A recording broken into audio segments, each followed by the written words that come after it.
Hello guys. मैं हूं प्रशांत और आपका स्वागत है प्रशांत सुपर हीरो कॉमिक्स एक्सप्लेन में। तो गाइस, जैसा कि हमने बेंटेन चैप्टर से चैप्टर नंबर 11 हंटेड के ऊपर वीडियो बनाई थी, तो फाइनली दोस्तों चैप्टर 12 आ चुका है। मैंने पहले ही बोल दिया था कई वीडियो में कि भाई ये जो चैप्टर्स है बेंटेन चैप्टर से ये हर महीने में आते हैं, मतलब टाइम लगता है ना यार। इसलिए भाई प्लीज़ मुझे जल्दी वीडियो लाओ, ये मत बोला करो, ये मेरे हाथ में नहीं है।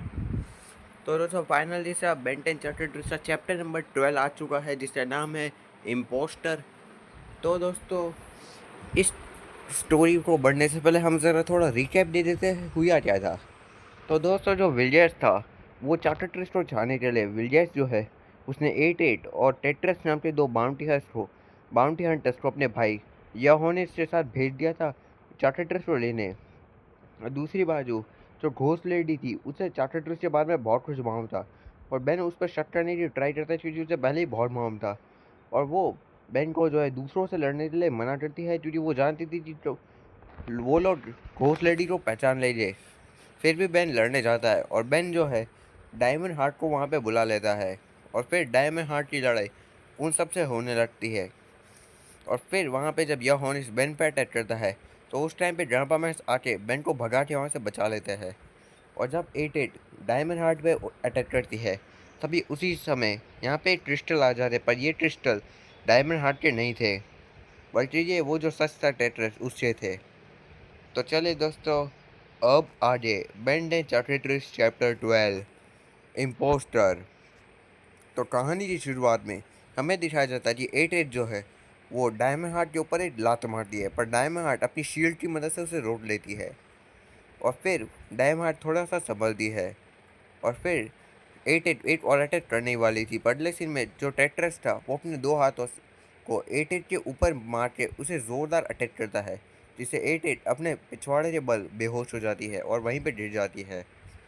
और डायमंड चौंक जाती है कि भाई इसने अपने ही साथी पर अटैक क्यों किया। और फिर डायमंड टेट्रस की इस बात से थोड़ी खुश होती थी, उसने उसकी मदद की, इसलिए वो बिना सोचे समझे उसे शुक्रिया बोल देती है। और डायमंड बोलती है शुक्रिया। और फिर यहाँ पे टेट्रस अपना नाम बोलता है, टेट्रस। और तब यहाँ पे डायमंड बोलती है शुक्रिया टेट्रस मेरी मदद के लिए, मुझे लगा तुम उनके साथ हो। और तब यहाँ पे टेट्रस बोलता है मैं अंडर कवर मिशन में हूँ, जो उसका काम है प्रोटेक्ट चार्टेड रिस्टोर करना। और फिर यहाँ पे डायमंड को कुछ समझ नहीं आता और वो अपने मन में बोलती है चार्टेड क्या है। और फिर यहाँ पे डायमंड बोलती है वैसे मैं तुम्हें अच्छे से नहीं जानती क्योंकि तुम उस हेलमेट में हो, पर तुम काफ़ी देर से मुझे घूर रहे थे, ऐसा क्यों। और तब यहाँ पे टेट्रस बोलता है मुझे माफ़ करना, ये काफ़ी टाइम हो गया इस जिंदा पेट्रोसेपियन को देखे हुए। और तब यहाँ पे डायमंड थोड़ी सोती है और बोलती है पेट्रो क्या। और तब यहाँ पे टेट्रस बोलता है ओ माफ़ करना, मैं भूल ही गया, तुम तो बस एक आर्टिफिशियल बनावट हो, असली नहीं हो तुम बिल्कुल भी। और डायमंड ये हार्ट बात को सुन के वो थोड़ी नाराज़ होती, बोलती एक्सक्यूज़ मी, तुमने मेरी ज़िंदगी बचाई सर, ये मतलब नहीं तुम्हें अधिकार मिल जाए मेरी बेइज्जती करने का। आखिर तुम हो कौन, तुम खुद को समझते क्या हो। और फिर अगले सीन में टेट्रस अपने मास्क को उतारता है और हमें फाइनली देखने को मिलता है कि टेट्रस भी एक डायमंड होता है। और इसमें एक मज़े की बात ये होती है दोस्तों कि जो टेट्रस है उसके एक चेहरे पे स्कार लगा है, जिसके कारण उसकी आँख टूटी हुई होती है। और दोस्तों टेट्रस अपनी शक्ल दिखाता है, उसे ये दिखाया जाता है कि टेट्रस एकदम डायमंड जैसा एक पेट्रोसेपियन है। और आपने बेंटेन की ओरिजिनल सीरीज देखी तो आप जानते हैं सब क्या है, पर आपने नहीं देखी है मैं क्या बोल रहा हूँ। चलो आगे बढ़ते हैं स्टोरी पे। और तब यहाँ पे ये देख के डायमंड चौंक जाती है कि भाई टेट्रस उसके जैसा दिख रहा है। और तब यहाँ पे टेट्रस बोलता है मैं हूँ आखिरी जिंदा पेट्रोसेपियन। और फिर अगले सीन में हमें दिखाया जाता है ग्रैंपा मैक्स रस बटन में वेन और बेन के साथ भाग रहे होते हैं, और वो पीछे देखते हुए बोलते हैं शायद हमने उसे पीछे छोड़ा दिया। पर अगले सीन में यह हॉर्नेस जो है वो अचानक ही ग्रैंपा मैक्स की रस बटन के सामने लैंडिंग करता है। और तब यह हॉर्नेस बोलता है भाग रहे हो वो भी हॉर्नेस से, बेकार इंसानों। पर अगले सीन में यह हॉर्नेस गुस्सा हो जाता है क्योंकि भाई ग्रैंपा मैक्स वेन और बेन वो तो दूसरी बातों से भागना स्टार्ट कर रहे होते हैं। वो बोलते हैं कहाँ भाग रहे हो तुम सब। और तब यह होने से अपना जो मशीनी हाथ था उस पर एक अटैक बनाते बोलता है शायद ये समय है इस चीज़ का इस्तेमाल करने का। और फिर वो अपने हाथ से लेज़र ब्लास्ट मारता है। वह दूसरी बाजू गली में ग्रैंडपा मैक्स, ग्वेन और बेन भाग रहे होते हैं। पर यहाँ पे सोचने वाली बात ये थी, जहाँ ड्रेपर पर बहुत ज़्यादा सीरियस लग रहे हैं, बेन थोड़ा परेशान है, वहीं ड्वेन बहुत ज़्यादा शांत है, जबकि ऐसा हमेशा नहीं होता है, ड्वेन शांत होती इतनी। और फिर वो सब छुप जाता है, और तब बेन बोलता है कम ऑन, क्योंकि दोस्तों चैटर जो है वो भी चार्ज हो रहा है, जिसका ये मतलब है कि अभी बेन किसी और एलियन हीरोइन को समझ नहीं कर सकता, अभी चले बस डायमंड हार्ट ही उसकी आखिरी उम्मीद है। पहले सीन में बेन बोलती है, ओ ये बेकार है, ये अभी भी रिचार्ज हो रहा है। तब ग्वेन बोलती है, रिचार्ज हो रही है? और तब यहाँ पे बेन बोलते हैं, हाँ, हर बार जब भी मैं किसी एलियन हीरोइन को समन करता हूँ, तब मुझे दूसरी को समन करने के लिए वेट करना पड़ता है। कम ऑन ग्वेन, ये पहली बार तुम नहीं देख रही हो, है ना? और तब अगले सीन में ग्वेन थोड़ा अजीब व्यवहार करते हुए बोलती है, ये तो बस एक सवाल था, बस जानने के लिए।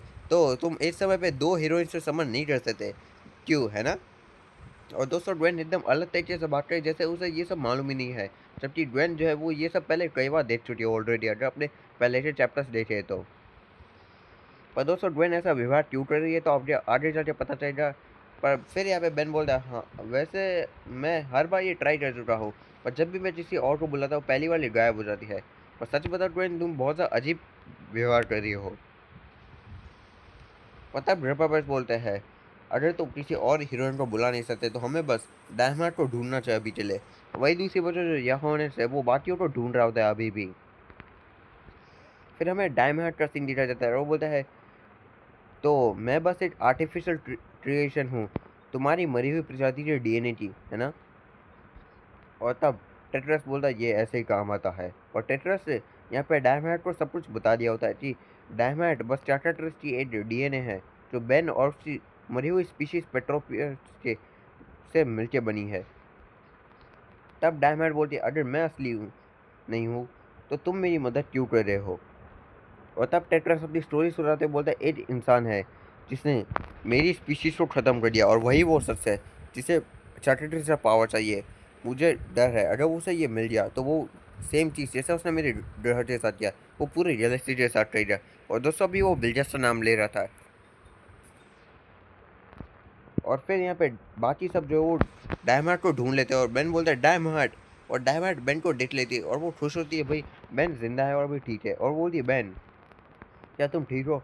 और तब यहाँ पे बेन उसकी ओर आते बोलता है, हम ठीक है। बदले से मैं यह होने सुन के बीच में लैंडिंग करता है। और तब यहाँ पे ड्वेन, बेन और ग्रैंपा शॉक हो जाती थी, यह होने छोड़े थे फिर से जी, उन्हें लगा उसने पीछा छुड़वा लिया था उससे। और तब यहाँ पे डायमंड बोलती है, उनसे दूर रहो। और डायमंड जो है वो यहोने से रोकने की ट्राई कर रही होती है बेन से। पहले सीन में यहोने जरा पीछे मोड़ देता है, और अब यहाँ पे वो अभी भी जो एटेड है वो बेहोश होती है। कितनी बेकार विलन है, इससे अच्छा सिस को लिया था, चलो मुझे जा। और तब यहोने जो है वो गुस्से में बोलता है, कम ऑन ट्रेट्रस, सच में तुम हमें धोखा दे रहे हो बस तुम्हारी इस नकली गर्लफ्रेंड के लिए। और दोस्तों यहाँ पे यहोने यहाँ पे टेट्रस को ऐसा इसलिए बोल रहा था क्योंकि चाकाट्रिस ने डायमंड को बनाया है, इसलिए डायमंड को वो नकली मानता है, और उसे टेट्रस को ऐसा बोला। और यहोन से ये बात सुन के जो टेट्रस और डायमंड है वो थोड़ी अजीब सी शक्ल करने लगते हैं। और तब यहोन बोलता है, इससे फर्क नहीं पड़ता, तुम सब के सब आज मारोगे, वो भी मेरे हाथों। और तब यहोन से लड़ने के लिए टेट्रस अपने बोट के ऊपर खड़े होकर बोलता है, तुम्हें सबसे पहले मुझसे निपटना पड़ेगा यहोन। और फिर टेट्रस जो वो योनिक्स से और बढ़ने लगता है, और फिर योनिक्स जो है वो एक लेजर ब्लास्ट अपने हाथ से बनाता है, और टेट्रस उस ब्लास्ट को बहुत स्टाइल से रिफ्लेक्ट करता है।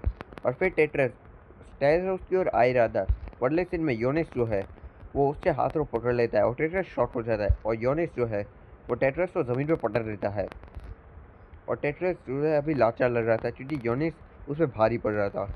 और तब योनिक्स स्माइल के साथ बोलता है, बताओ मुझे टेट्रस, क्या तुम चाहते हो कि मैं मेरे भाई का अधूरा काम पूरा कर दूं, तुम्हारी दूसरी आंख को भी तोड़ दे? तो दोस्तों इससे ये बात साबित होती है कि विल्जस ही है जिसने टेट्रस की एक आंख फोड़ी थी इस टाइमलाइन में। और तभी डायमंड टेट्रस को बचाने के लिए आती है, वो बोलती है, उसे अकेला छोड़ दो।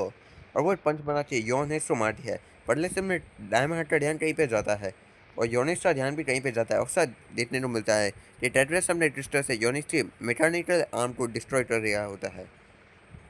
और तब यहाँ पे योनिस गुस्से में बोलता है, ध्यान से, ये नया है। और वो टेट्रस को डायमंड के ऊपर फेंक के मारता है। और फिर डायनामाइट और टेट्रस गिर जाते हैं। और फिर डायनामाइट एक प्लान बोलती है, हे मैं जानती हूँ उसे कैसे हराना है, मैं पहले भी एक शख्स से लड़ चुकी हूँ जो लेज़र मारता था, विश्वास करो। और दोस्तों यहाँ पे ये जो है दोस्तों योनिस से लड़ने के लिए यहाँ पे जैसे उसने रोबोड्रोन को हराया था डायनामाइट, वो वैसा ही प्लान यहाँ पे योनिस के खिलाफ इस्तेमाल करने वाली है। और टेट्रस उसकी ओर देखता है थोड़ी देर सोचते हुए। और तब दूसरी बात जो योनिक्स है दोस्तों, मुझे इसका नाम बोलने में थोड़ी प्रॉब्लम हो रही है, इसलिए माफ़ करना दोस्तों। तो दोस्तों जो योनिक्स है वो बोलता है कम ऑन काम हो जाओ, और वो अपने हाथ पे मारते हुए उसे ठीक कर रहा होता है, पर अगले सीन में वो वापस से चलने लगता है। वो बोलता है हाँ, पर अगले सीन में योनेस बोलता है टेट्रस हट जा। और तब यहाँ पे डायमंड अपनी ओर उसे बुलाती हुई बोलती है, स्क्विड ट्रेंचे यहाँ देख मैं यहाँ पे हूँ। और तब योनिस गुस्से में एक लेज़र ब्लास्ट बनाते हुए बोलता है आखिर ये स्क्विड क्या है, और फिर वो एक लेज़र ब्लास्ट बनाता है। और डायमंड वो देख रहे थे जैसे उसे इसी का इंतजार है। फिर योनेस का जैसे ही वो लेज़र ब्लास्ट डायमंड की ओर आता है, डायमंड अपने हाथों को शील्ड में बनाते उस ब्लास्ट को दूसरी बच्चों रिफ्लेक्ट करती है, और वही ब्लास्ट टेट्रस की ओर भी रिफ्लेक्ट करता है, जो सेम टू सेम डायमंड का प्लान था जैसा उसने रोबोट्रॉन को हराने के लिए किया था पिछले चैप्टर्स में।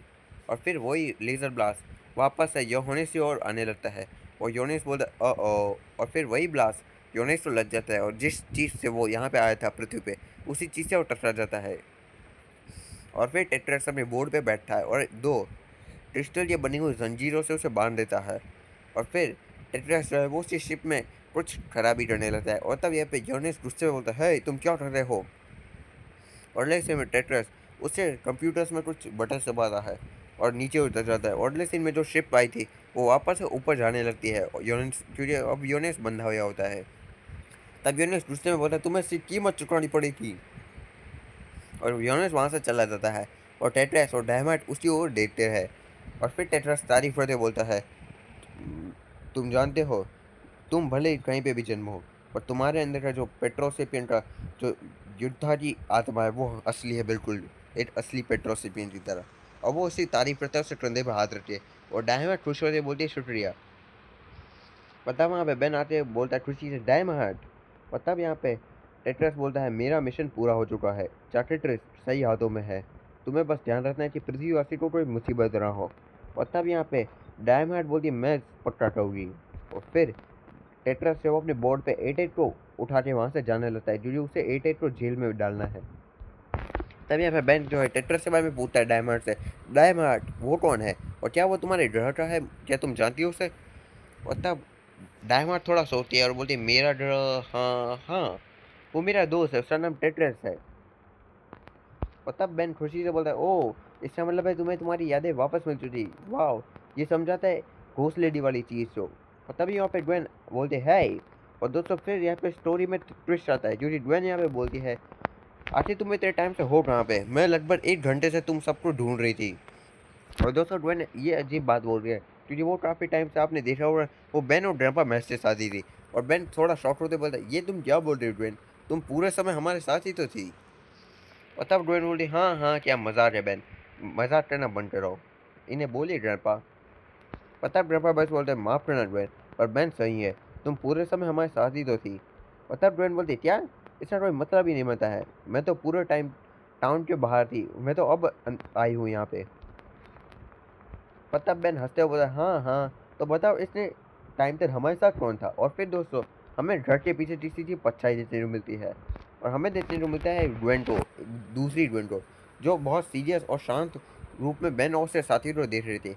अगले सीन में वो वहाँ से जाने जाती है, और जाते जाते उसकी पूरी बॉडी ग्रीन लिक्विड जैसे हो जाती है। चैप्टर ख़त्म। और आपके मन में सवाल आ रहा होगा कि भाई दोस्तों ये क्या होया है, मतलब ये दूसरी ग्वेन कहाँ से आ गई भाई, क्या चल रहा है। तो मैं समझाता हूँ दोस्तों, आपने मेरा चैप्टर नंबर 10 देखा था जहाँ पे बेन की लड़ाई लाइमर्स के साथ हुई थी दोस्तों, उस टाइम पे 9 और 10 में चैप्टर में। एक सेकंड दोस्तों मैसेज आ गया। तो 9वें और 10वें चैप्टर में जब यहाँ पे बेन की लड़ाई लाइमर्स के साथ हुई थी दोस्तों, और जब लाइमर्स बेन को पकड़ा हुआ था दोस्तों उस चैप्टर में, तब बेन ने जैसे चैप्टर लाइमर्स की बॉडी में डाला, उस टाइम पे चैप्टर ने दोस्तों लाइमर्स से डीएनए को स्टैंड कर लिया था, जिसके कारण जब लाइमर्स जो है वो बेन से आने के बाद जो 3 आखिरी लाइमर्स बचे हुए थे उसके साथ एक और एक्स्ट्रा लाइमर्स आ गई थी, जो चैप्टर ने क्रिएट की थी नई डीएनए से। और दोस्तों इसका नाम सेल शिफ्टर था, जो ट्रिस्ट द एलियन जिसने बेंटन चैप्टर की स्टोरी बनाई है उसकी ओरिजिनल अपनी एलियन है, जिसे उसने खुद क्रिएट किया है बेंटन की इस स्टोरी के लिए। और दोस्तों ये जो एलियन है ये चैटर से इसका कनेक्शन टूट चुका है, मतलब ये अपनी मर्जी से जैसे चाहे तैसे घूम सकती थी अपनी मर्जी से, और ये बाकी लाइमर्स के साथ मिल गई थी दोस्तों। और दोस्तों अब जैसा कि आपने देखा था, ये पूरा टाइम यहाँ पे इतने टाइम तक दोस्तों इन 2 चैप्टर्स के दौरान ये बेन और ग्रैंपा मैक्स के साथ ग्वेन के रूप में घूम रही थी, जिससे ये बेन और चैटर के बारे में सब जान रही थी दोस्तों। जबकि पूरा टाइम ग्वेन, असली ग्वेन तो कहीं और थी, और ऐसा करके जो दूसरे लाइमर्स और ये जो है सेल शिफ्टर, ये बेन के ऊपर जासूसी कर रही है दोस्तों। तो दोस्तों लगभग अगले या कुछ चैप्टर्स बाद हमें शायद लाइमर्स और सेल शिफ्टर एक और बार देखने को मिलेंगे, क्योंकि ये बहुत मज़ेदार होगा कि आखिर बेन कि ये दोस्त बने कि दुश्मन, ये तो अब हमें आगे वाले ही चैप्टर्स में पता चलेगा दोस्तों। लेकिन दोस्तों मैं आपको बता दूं कि जब आप कोई चैप्टर पढ़ते हैं या मेरी वीडियो देखते हैं, तो मैं इस वीडियो को बनाने से पहले मैंने बेंटेन चैप्टर से जो फैंडम था उसमें भी कुछ डिटेल्स को जानने की ट्राई की थी, और उसमें साफ साफ बता दिया गया है कि ये जो लड़की थी ये और कोई नहीं बल्कि सेल शिफ्टर ही है दोस्तों। और दोस्तों मैं भी बोलूँ मैं भी बोलूँगा आप फैंडम को पढ़े, तो माफ करना दोस्तों खांसी आ गई थी। तो दोस्तों आज का वीडियो बस यहीं तक था, फिर मिलते थी अगले महीने की वीडियो में। बाय बाय, और लाइक शेयर सब्सक्राइब करना और बताओ कैसा लगा वीडियो।